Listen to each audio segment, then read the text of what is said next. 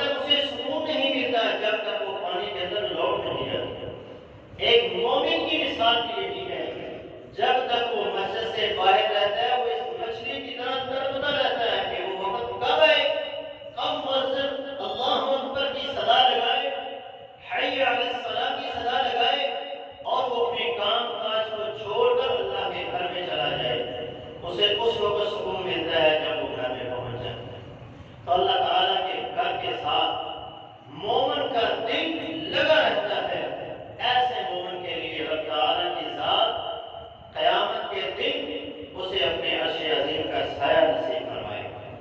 معلق بالمسجد کا معنی امام نبوی رحمۃ اللہ علیہ نے بیان کیا وہ یہی ہے، شدید الحب للہ، اس کا اللہ کے گھر کے ساتھ محبت بہت شدید ہے۔ یہ معنی ہے کہ اس کا دل اللہ کے گھر کے ساتھ لگا رہتا ہے۔ دوسرا معنی وہ بتلاتے ہیں والملازمۃ للجماعۃ فیہا، اور جماعت کے ساتھ مل جانا، مسجد میں باجماعت نماز ادا کرنا، یہ اس کا معنی ہے کہ اس کا دل اللہ کے گھر کے ساتھ لگا رہتا ہے۔ تو دونوں معنی ہی اللہ کے گھر کے ساتھ محبت کرنا اور نماز باجماعت ادا کرنا، یہ معلق بالمسجد کا معنی ہے۔ جس بندے کے اندر یہ دونوں خوبیاں پائی جائیں گی، قیامت کے دن اللہ تعالیٰ کی ذات اسے اپنے عرش عظیم کا سایہ نصیب فرمائے گا۔ نماز کے لیے جب کوئی بندہ مسجد میں آتا ہے، اس کے آنے پر بھی اللہ اسے اجر عظیم سے نوازتے ہیں، اور اس کے واپس جانے پر بھی اللہ اس کو اجر عظیم سے نوازتے ہیں۔ سیدنا جابر رضی اللہ عنہ اس حدیث کے راوی فرماتے ہیں مسجد کے ارد گرد چند گھر خالی ہوئے تو بنو سلمہ قبیلے کے لوگ ان گھروں میں نقل مکانی کرنے لگے، اور رسول اللہ صلی اللہ علیہ وسلم کو جب اس بات کا علم ہوا تو آپ نے بنو سلمہ قبیلے کے لوگوں کو بلایا اور آپ نے فرمایا دیارکم ستکتب آثارکم، اے بنو سلمہ قبیلے کے لوگوں اپنے اپنے گھروں میں ہی رہو، جہاں پر ہو وہیں پہ رہو، اور وہیں سے نماز پڑھنے کے لیے آؤ۔ ستکتب آثارکم، تمہارے جو قدم ہیں ان کے جو نشانات ہیں وہ لکھے جا رہے ہیں، اور قیامت کے دن وہ تمہارے نامہ اعمال کے اندر ہوں گے اور نیکیوں کے ترازو کے اندر رکھے گئے۔ یہ معنی ہے کہ جتنے قدم چل کے آئے گا، جتنے مٹی اس کے قدموں کے نیچے آئے گی، جتنے دن کے جو چیز بھی اس کے قدموں کے نیچے آتی جائے گی، وہ نشانات لکھے جائیں گے، اور وہ چیز قیامت کے دن اس کے نیکیوں کے ترازو کے اندر رکھی جائے گی۔ اس طرح عظمت اور شان سے اللہ تعالیٰ اس بندے کو نوازتا ہے جو بندہ نماز باجماعت ادا کرنے کے لیے اپنے گھر سے پیدل چل کے آتا ہے۔ صحیح مسلم میں امام مسلم میں ایک واقعہ نقل کرتے ہیں، فرماتے ہیں مسجد نبوی میں ایک آدمی اوالی مدینہ سے چل کے آتا ہے اور ہر نماز کے لیے وہ پیدل چل کے آتا ہے۔ ہماری بدبختی کا عالم یہ ہے کہ ہمارے گھر مسجد کے ساتھ ہر گلی ہر محلے میں مسجد ہے، لیکن اس قدر افسوس کی بات ہے کہ مسجدیں خالی ہیں۔ فجر کی نماز میں دیکھتے ہیں تو ایک دو نمازی ہمیں نظر آتے ہیں، دو تین نمازی ہمیں نظر آتے ہیں۔ یہ بہت بڑی بدبختی ہے۔ صحابہ کی محبت دیکھیے باجماعت نماز ادا کرنے کی، کہ وہ اوالی مدینہ سے پیدل چل کے آتا، اور اوالی مدینہ تقریباً 5-6 کلومیٹر کا یہ سفر،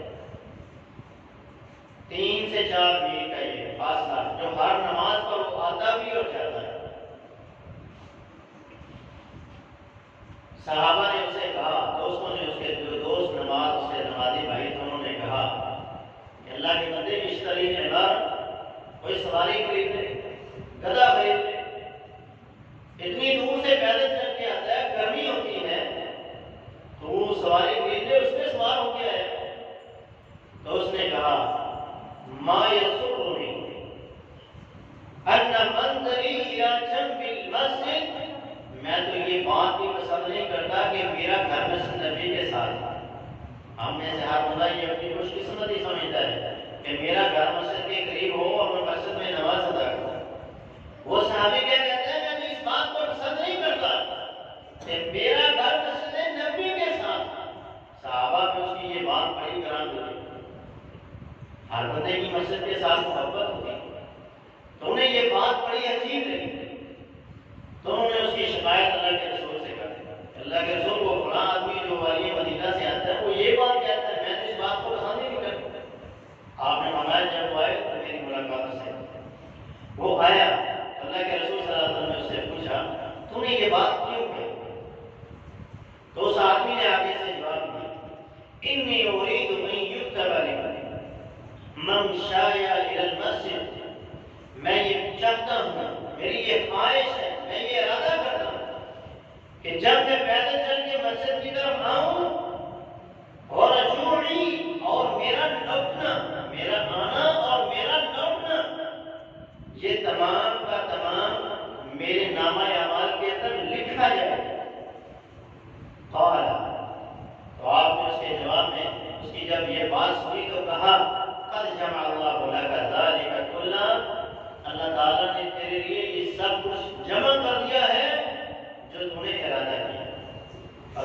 حبان کی حدیث جس میں آپ نے ارشاد فرمایا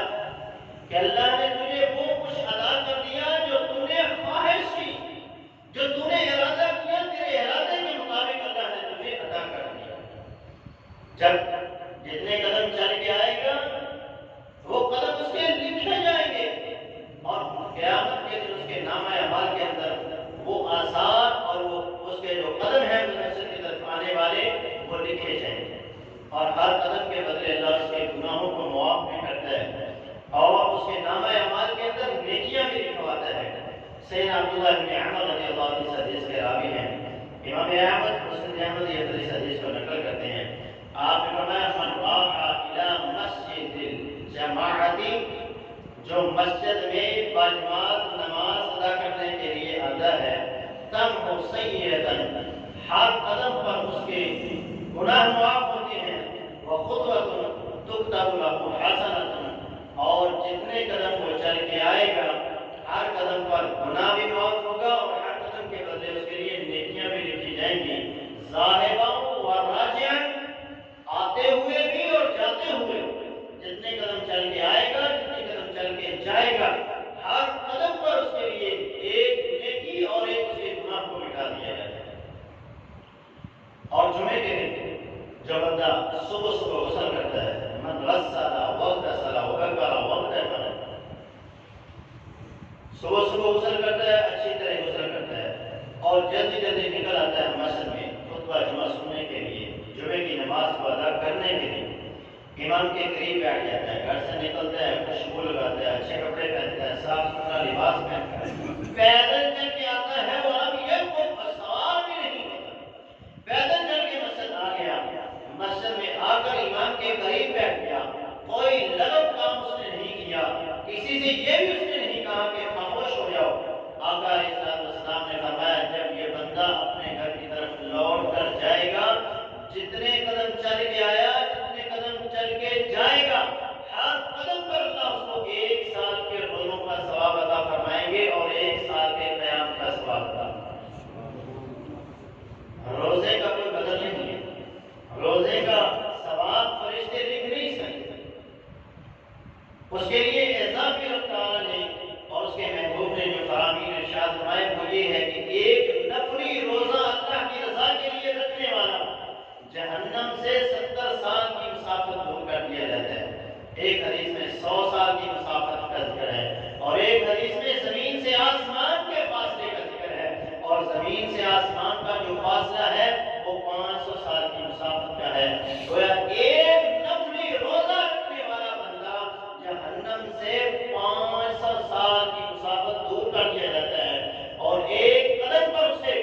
1 سال کے روزوں کا ثواب 365 یا 360 دنوں کا اسے ثواب عطا کیا جاتا ہے۔ 360 کو آپ ضرب دیں ایک ایک قدم کے بدلے، تو جتنے قدم چل کے آئیں گے اتنے آپ کے نامہ اعمال کے اندر روزے لکھے جائیں گے، اور روزے کی جزا تو اللہ ہی قیامت کے دن عطا فرمائے گا، فرشتے اس کا بدلہ اس کا ثواب نہیں دے سکتے۔ تو یہ بہت عظیم عمل ہے کہ آپ باجماعت نماز ادا کرنے کے لیے جب مسجد میں آئیں گے تو ایک ایک قدم پر رب تعالیٰ کی ذات آپ کو ایسے ایسے اجر عظیم سے نوازے گا کہ انسان اس کا تصور بھی نہیں کر سکتا کہ رب تعالیٰ نے میرے لیے کیا کچھ تیار کیا۔ اتنا عظیم عمل ہے۔ رسول اللہ صلی اللہ علیہ وسلم کی حدیث ہے، اس کو حضرت عبداللہ بن عباس نے بیان کیا۔ سیدنا عبداللہ بن عباس ارشاد فرماتے ہیں، جامع ترمذی امام ترمذی صحیح سنن ترمذی میں نقل کرتے ہیں، فرماتے ہیں اللہ کے رسول صلی اللہ علیہ وسلم نے فرمایا آتانی اللیلۃ ربی تبارک و تعالی فی احسن صورت، آج رات میرا رب مجھے خواب میں بڑی پیاری شکل و صورت کے اندر آیا اور اس نے مجھے کہا یا محمد هل تدری فیما یقتسم الملع الاعلی، اے میرے محمد صلی اللہ علیہ وسلم کیا تو جانتا ہے یہ مالا الاعلی جو ہے مقرب فرشتے جو ہیں اعلی فرشتے جو ہیں کس بات کے اندر جھگڑ رہے ہیں؟ آقا علیہ السلام نے فرمایا اے میرے رب میں نہیں جانتا۔ فرمایا پھر رب تعالیٰ نے میری کمر پر اپنا ہاتھ مبارک رکھا اور اس ہاتھ کی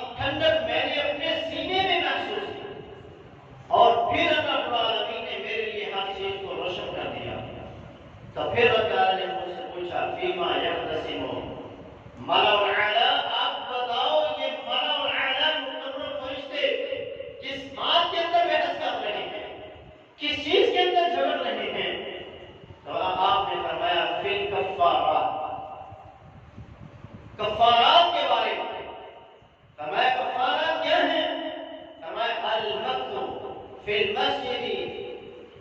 بعد الصلاۃ، ایک بندہ نماز پڑھ کر مسجد میں بیٹھ جاتا ہے، ٹھہرا رہتا ہے، اس کے اس ٹھہرنے سے اللہ اس کے گناہوں کو معاف فرماتا ہے۔ آگے آپ نے بتایا والمشی علی الاقدام الی الجماعات، اور اس کا پیدل چل کے آنا، جتنے قدم وہ چل کے آئے گا ان قدموں پر رب العالمین اس کے گناہوں کو معاف فرمائیں گے۔ واسباغ الوضوء فی المکارہ، اور ناپسندیدہ وقت کے اندر وہ پورا مکمل اچھے طریقے سے وضو کرتا ہے، رب تعالیٰ کی ذات اس کے ان اعمال کی وجہ سے اس کے گناہوں کو معاف کرتی ہے۔ یہ جھگڑنا جو ہے فرشتوں کا، ایک تو اس کی اجر و ثواب لکھنے کے بارے میں، ایک ہے مسائل کے اوپر ان کا بحث کرنا کہ اللہ تعالیٰ کی ذات کن کن اعمال پہ بندے کو اجر و ثواب سے نوازتے ہیں، اس کے درجات کو بلند کرتے ہیں، اس کے گناہوں کو مٹاتے ہیں۔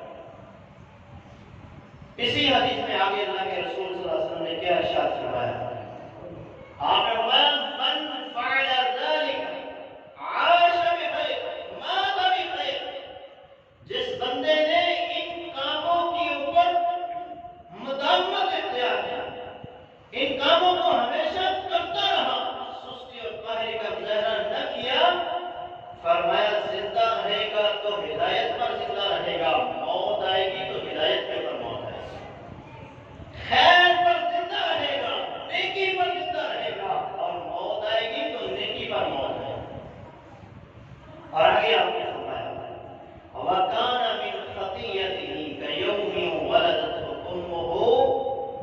وہ جب اس دنیا سے جائے گا تو نامہ اعمال گناہوں سے ایسے صاف ہوگا جیسے آج ہی اس کی ماں نے اسے جنم دیا۔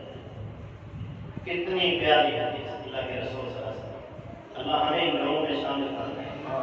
اللہ ہمیں نمازوں کے بعد مشتوں میں ٹھہرنے کے ہمیں توفیق عطا فرمائے،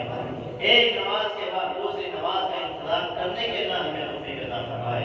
نماز باجماعت ادا کرنے کے اللہ ہمیں توفیق عطا فرمائے، ہر نماز کے وقت وضو کو اچھے طریقے سے کرنے کے اللہ ہمیں توفیق عطا فرمائے۔ صحیح مسلم کی حدیث جسے سیدنا امام ابو ہریرہ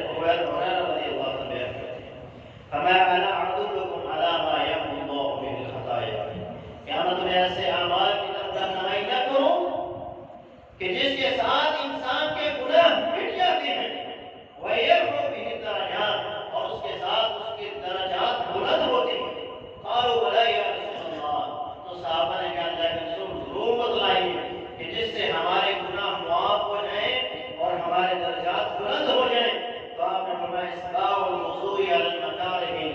ناپسندیدہ وقت کے اندر، یعنی سرد سردی ہے، پانی بھی ٹھنڈا ہے اور وضو بھی کرنا ہے تو وہ بندہ وضو کرتا ہے اور اچھے طریقے سے وضو کرتا ہے۔ اسی طرح کثرت الفضائل المساجد، نماز باجماعت ادا کرنے کے لیے کثرت کے ساتھ وہ پیدل چل کے مسجد آتا ہے۔ وانتظار الصلاۃ بعد السلام،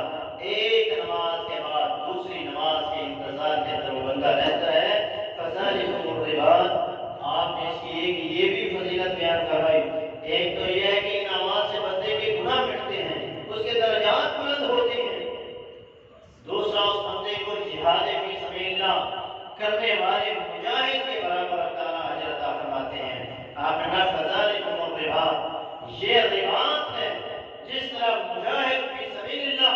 اللہ کے راستے میں کھڑا ہو کر پہلا دینے والے مجاہد کا اجر ہے، اسی طرح اللہ اس بندے کو بھی اجر عطا کرتے ہیں جو یہ تین کام کرتا ہے۔ رسول اللہ صلی اللہ علیہ وسلم نے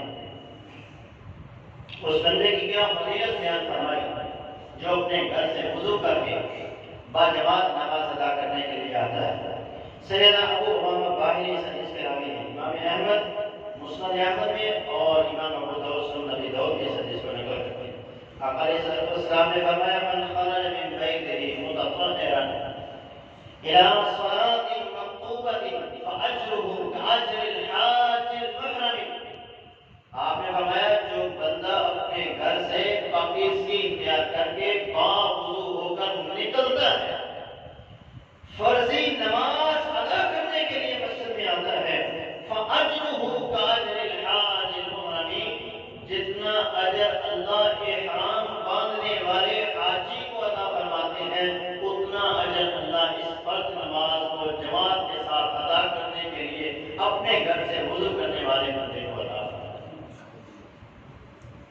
اب ذرا غور کریں، حج کتنے میں ہوتا ہے؟ 7-8 لاکھ کا مسئلہ۔ ایک بندہ 7-8 لاکھ روپیہ لگا کر حج کرنے کے لیے جاتا ہے، جتنا اجر اللہ اس بندے کو ادا کرتے ہیں اتنا فرضی نماز ادا کرنے والے کو بھی ادا کرتے ہیں۔ جو بندہ باجماعت نماز ادا کرنے کے لیے مسجد آتا ہے اس بندے کو بھی اتنا اجر ہے، اور اس کا اجر کیا ہے؟ آپ نے فرمایا حج مبرور لیس لہ جزاء الا الجنہ، جو مقبول حج ہے اس کی جزا سوائے جنت کے اور کچھ نہیں۔ اور جب حاجی حج کر کے لوٹتا ہے تو آپ نے فرمایا اس کے ہر قسم کے گناہ، صغیرہ کبیرہ، ہر گناہ کیوم ولدتہ امہ، ایسے ہوتا ہے جیسے اس کی ماں نے اسے آج ہی جنم دی ہے، اس کے نامہ اعمال میں کوئی گناہ نہیں۔ تو یہ ثواب آپ یہاں پہ بھی حاصل کر سکتے ہیں۔ آپ نے کوئی تفریق نہیں کی، بلکہ احرام باندھنے والے حاجی کے اجر کے برابر اجر کی بشارت دی۔ دن میں 5 مرتبہ آپ یہ حج کر سکتے ہیں، ہفتے میں 35 بار یہ آپ حج کر سکتے ہیں، مہینے میں آپ 150 بار یہ حج کر سکتے ہیں، اور سال میں آپ 1775 مرتبہ یہ حج کا ثواب حاصل کر سکتے ہیں۔ لازمی نہیں ہے کہ اللہ نے آپ کو اگر پیسے نہیں دیے تو آپ وہاں جا کر ہی حج کریں گے تو آپ حاجی بنیں گے۔ آپ ہر نماز پر حج کا اجر حاصل کر کے حاجی بن سکتے ہیں۔ اللہ کے ہاں آپ کے نامہ اعمال کے اندر حج کا ثواب لکھا جائے گا۔ اللہ کو توفیق دے تو وہ حج بھی کریں، اللہ اگر مال و دولت سے نوازتا ہے تو آپ وہ حج بھی ضرور کریں، وہ بھی ایک فریضہ ہے۔ اور جب تک وہاں نہیں جاتے تب تک آپ یہاں پر ہی اس کا اجر و ثواب حاصل کریں۔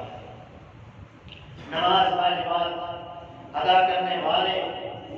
انسان کو اللہ جنت کی خود ضمانت دیتا ہے۔ رسول اللہ صلی اللہ علیہ وسلم کی حدیث، اس حدیث کو بیان کرنے والے بھی ابو امامہ باہلی ہیں، امام ابو داؤد سنن ابی داؤد اس حدیث میں نقل کرتے ہیں۔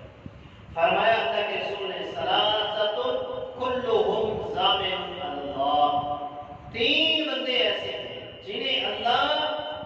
جنت، جن کا اللہ ضامن ہے۔ ان میں سے ایک آدمی وہ ہے وَرَجُلٌ رَاحَ إِلَى الْمَسْجِدِ فَهُوَ ضَامِنٌ عَلَى اللَّهِ حَتَّى يَتَوَفَّاهُ فَيُدْخِلَهُ الْجَنَّةَ، ایک بندہ اپنے گھر سے مسجد میں نماز ادا کرنے کے لیے آتا ہے، اگر اسے رستے میں موت آ جاتی ہے، اس کی موت کا وقت آ جاتا ہے، تو اللہ کے رسول نے فرمایا اس بندے کا اللہ ضامن ہے کہ اللہ اس کو جنت میں داخل کرے۔ اگر اس کی موت نہیں ہے، وہ واپس اپنے گھر پر لوٹا ہے، فرمایا تو رب تعالی او یرد بما دار من اجر و غنیمت، تو جب وہ اپنے گھر کو لوٹے گا تو جو اجر و ثواب اللہ نے نماز کے ادا کرنے پر لکھا ہے وہ اللہ اپنے اس بندے کو ضرور عطا فرمائے گا۔ اسی طرح وہ مجاہد جو جہاد کرنے کے لیے اپنے گھر سے نکلتا ہے، اگر اس کو موت آ جاتی ہے، شہادت نصیب ہو جاتی ہے، تو اللہ اس کا ضامن ہے کہ اللہ اس کو جنت عطا کرے گا۔ اسی طرح جو بندہ اپنے گھر میں داخل ہوتے ہوئے السلام علیکم ورحمۃ اللہ اپنے گھر والوں کو کہتا ہے، فرمایا اگر اس کو موت آ جاتی ہے اس سلام کے بعد تو رب تعالیٰ کی ذات اسے اپنی جنتوں کا داخلہ عطا فرمائے۔ صحیح ابن حبان کی حدیث میں انہی 3 لوگوں کا ذکر ہے، اور اس میں آپ نے فرمایا ثلاثۃ کلھم ضامن علی اللہ،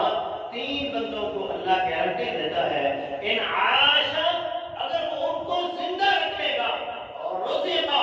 تو ان کو رزق دیا جائے گا، وہ کفیا، اللہ ان کی کفایت کرے گا، یہ اللہ ان کے لیے کافی ہو جائے گا، وَإِن مَاتَ أَدْخَلَهُ اللَّهُ الْجَنَّةَ، اور اگر اللہ ان کو موت دے تو اللہ ان کو اپنی جنت کا داخلہ عطا فرمائے گا۔ آج ہمیں ایک پریشانی ہوتی ہے، دکان کو چھوڑ کے جاؤں گا تو کیا بنے گا، جاب کو چھوڑ کے جاؤں گا تو کہیں میری جاب نہ چلے۔ اور اللہ کے بندو، جس اللہ کے لیے آپ نے نماز پڑھنی ہے، جس رب کے لیے آپ نے کام کاج کو چھوڑنا ہے، اس رب کا یہ وعدہ ہے، اس نے اس بات کی گارنٹی دی ہے کہ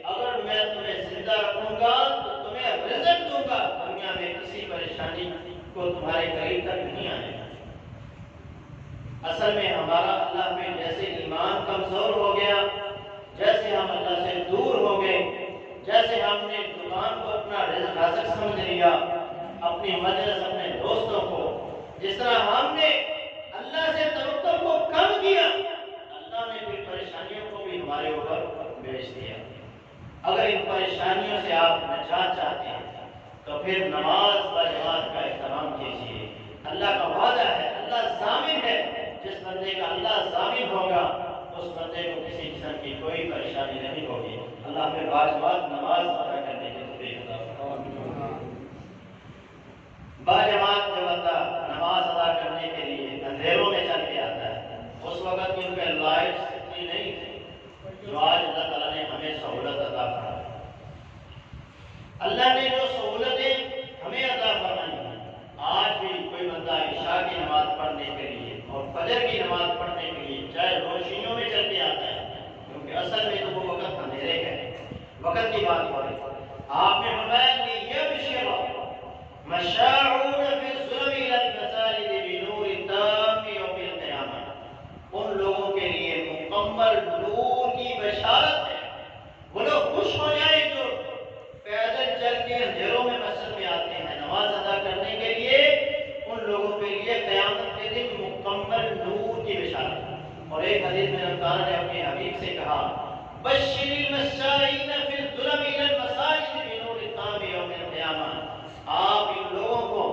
جو پیدل چل کے مسجدوں میں اندھیروں میں چل کے آتے ہیں، انہیں آپ مکمل نور کی بشارت ہے۔ یہ مکمل نور کیا ہے؟ قیامت کے دن جب ہر بندہ پل صراط سے گزرے گا تو جہنم کے اندر کیونکہ اندھیرا ہی اندھیرا ہے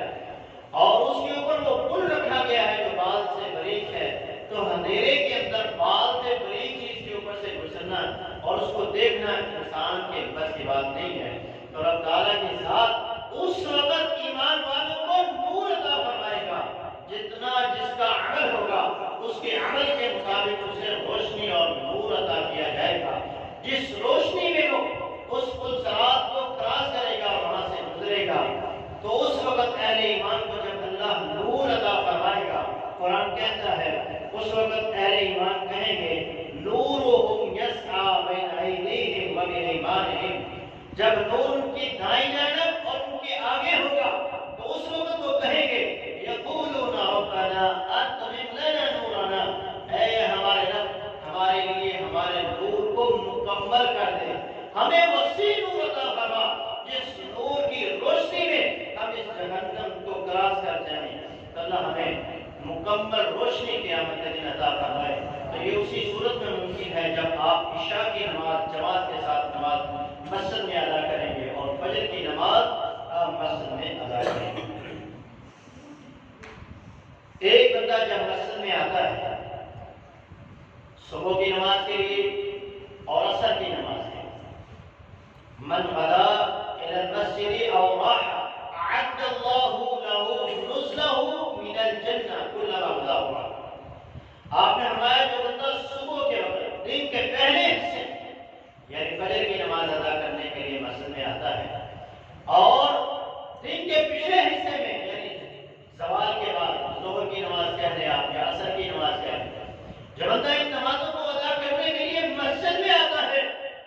اس کے ہر آنے پر اور ہر جانے پر رب تعالیٰ کی ذات اسے جنت میں اس کے لیے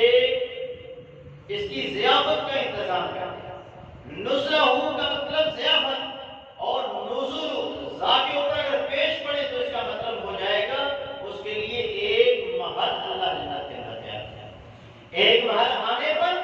اور ایک محل جانے پر، اسی طرح ایک ضیافت آنے پر اور ایک ضیافت واپس جانے پر، ہر روز 10 محل یا 10 ضیافتیں آپ کے لیے جنت میں تیار کی جائیں گی اگر آپ مسجد میں 5 نمازوں کو جماعت نماز ادا کریں۔ جب آئیں گے جب جائیں گے ایک ضیافت، تو 5 نمازوں کے لیے جب آپ مسجد میں آئیں گے تو 5 ضیافتیں اور 5 محل آنے پر اور 5 ضیافتیں اور 5 محل واپس جانے پر، تو آپ ہفتے کا حساب لگائیں تو 70 بن جائیں گے۔ ہفتے میں اگر آپ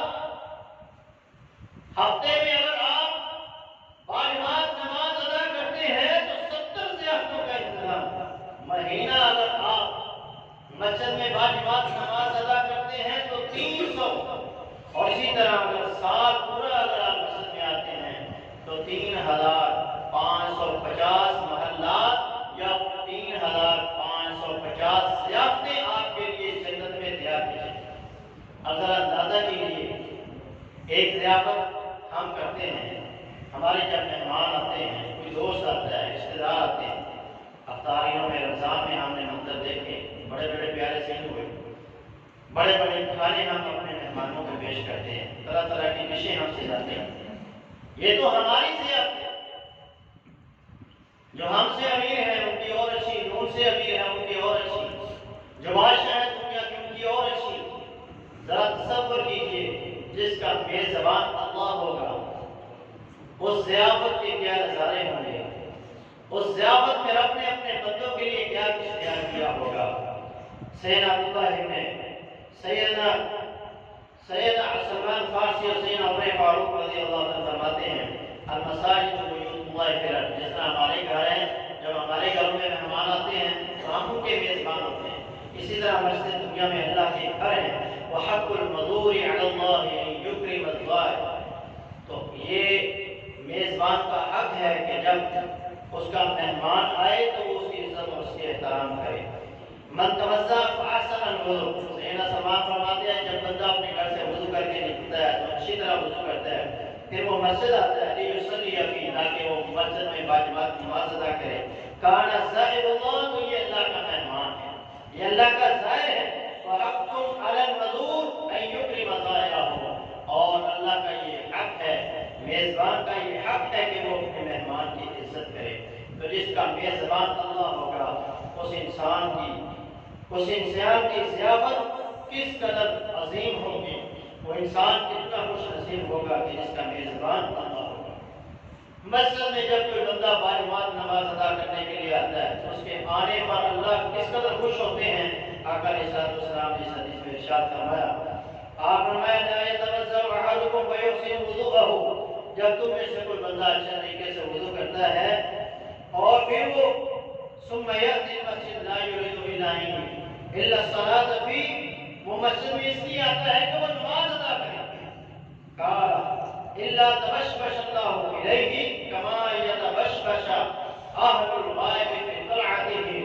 جس طرح کسی انسان کا کوئی عزیز گم ہو جاتا ہے، کسی کا بچہ گم ہو گیا، کسی کا بھائی گم ہو گیا، ایک مدت کے بعد جب وہ اچانک اس کے سامنے آتا ہے تو اس کی خوشی کی جو انتہا ہوتی ہے، اس سے زیادہ اللہ اس بندے سے خوش ہوتے ہیں جو مسجد میں نماز باجماعت ادا کرنے کے لیے آتے ہیں۔ وہ انسان اللہ تعالیٰ کی خوشی کو باعث بنتا ہے۔ تو اللہ رب العالمین سے دعا ہے کہ وہ ہمیں باجماعت نماز ادا کرنے کی توفیق عطا فرمائے، جس طرح رمضان مبارک میں ہمارے دل اللہ کے گھروں کے ساتھ لگے رہے اور ہم اللہ کے گھر کے ساتھ چمٹے رہے، اسی طرح اللہ تعالیٰ کی ذات بعد میں بھی ہمارے دلوں کے اندر مسجد کی محبت کو ایسے ہی رکھے اور باجماعت نماز ادا کرنے کے اللہ ہمیں توفیق عطا فرماتا ہے۔ اسی مضمون کو انشاءاللہ العزیز آئندہ جمعۃ المبارک میں بھی بیان کیا جائے گا۔ تمام بھائی وقت پر تشریف لائیں اور انشاءاللہ العزیز آئندہ کے بعد ہر خطبہ 1:15 پہ ختم کر دیا جائے گا۔ اللہ تعالیٰ ہمیں نیک اعمال